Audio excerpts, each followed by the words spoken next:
what people find themselves in as far as, being stressed out because I have kids, I have a spouse, I have everything else. I can't do these things because my kids, my spouse. Well, here's a nifty little thing that happens. When your kids see you do anything, they try and mimic you, they try and mirror you, especially in younger years, the more formidable years of a kid's life, 2, 3, 4, 5, you'll notice they are, mimicry. That's why they sell these tiny little shopping carts. That's why they sell tiny little weight sets. That's why they sell those things. It is to get you kind of your first fan, your first follower, your first whatever it is, so that you can sit there and set your kids up for some sort of success. So you look at going to bed early as like a punishment. You send your kids to bed early, and you need that time when they go to bed. No. As those kids get older, we've all some of us have been there with our kids. More recently, I remember when my daughter was probably about 3. I put her to bed one day, and she's like, "Well, what are you gonna do?" And I was like, "I'm gonna go to bed." And she's like, "Why? Don't adults stay up?" And I was like, "No. You're gonna get up at 6 o'clock in the morning." My daughter was always up by 6. That was her thing. Like 6 a.m., rise and shine, ready to go. That was her move. So when I would put her down, I would always go to bed because I knew, put her down at 7:30, 8 o'clock at night. Just enough time for me to, take a shower, get to bed, knowing full well that at 6 o'clock in the morning, that kid's going to get up. So when she would ask me that, "What are you going to do? What are you going to do? What do you do?" I would tell her all the time, "I'm going to bed because you're going to get up."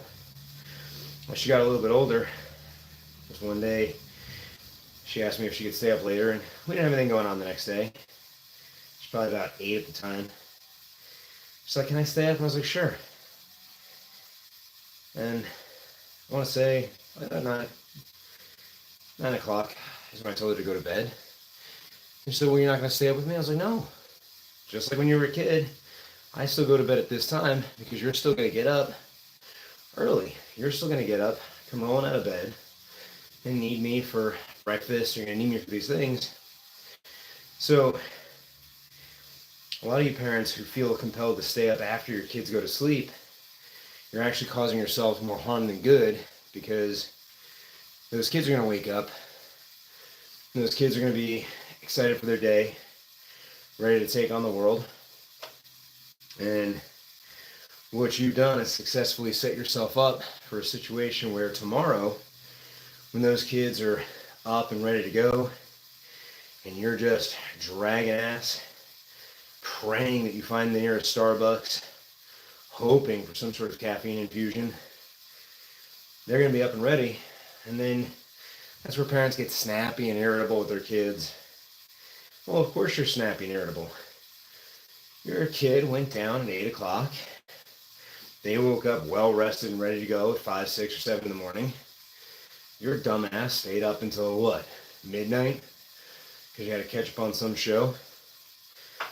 Maybe you take the L on the TV show for a little bit to get your kids ready for life. But, for those of you without kids, because it's been a long-ass kid rant, sleep is one of the things that we have not been evolving away from sleep. If you look at the spectrum of evolution, or if you look at creation, it doesn't really matter which way you take it. But if you look at evolution, and we evolved to do this one thing every single night. If you look at creation, well, if we were created, it would be kind of a weird creation flaw to make us have to sleep 8 hours every night before we're rested. So it doesn't matter which path you take, evolution or creation, sleep is kind of important. And it doesn't matter what studies you read, 100%, when you have a bad night's sleep, you wake up the next day, you're more crabby, You're more irritable. You make worse food choices. It doesn't take a textbook or a laboratory or any real effort to figure that out. You know it's happened to you. You got a bad night's sleep, maybe you make some mistakes at work. You had a bad night's sleep, maybe your temperament's a little bit off. Maybe you're a little bit more snappy. Maybe you don't like being around people. You had a bad night's sleep, you drove right past your exit on the way to work, not paying attention. It doesn't take science to figure those things out. What it takes is you understanding that the less sleep that you get, over time, the more stress that you will accumulate. And the more stress that you accumulate, the more cortisol you release. And cortisol doesn't necessarily make you fat. It's not a direct correlation there. Cortisol itself is in charge of tissue remodeling, so it helps with changing the structure of your muscle as well as fat tissue. So if you have high levels of cortisol, eventually your body will stop breaking down fat efficiently, and eventually, oh, hello. Hey, there's actually people here, and they're interacting. Look at that. Finally. How's it going? So, when that cortisol goes up, inevitably, over time, stress eating goes up. Your body's ability to break down fat goes down, because cortisol does still get released based on the fight or flight response, meaning if you are stressed out, you are not in a relaxed response. So, fight or flight, rest and digest, oversimplified. One, fight or flight is not a fat burning state. It shouldn't sound like a fat burning state because it's not.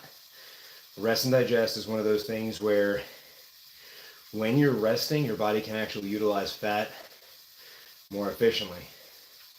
Sunday's going pretty good. Just a typical Sunday. How's your Sunday going? And if your body's breaking down fat efficiently, it helps you get to your goal. If you're not moving forward towards any particular goal, it means you have to change some stuff. Usually, sleep is the easiest thing to change, because that segues into some of the most other common questions. What are the best supplements to take? What are the best fat burners to take? Sleep, exercise, two of the best. If you're already doing what you're supposed to be doing, it gets real easy to do the rest of the stuff. Over time, good habits will get created.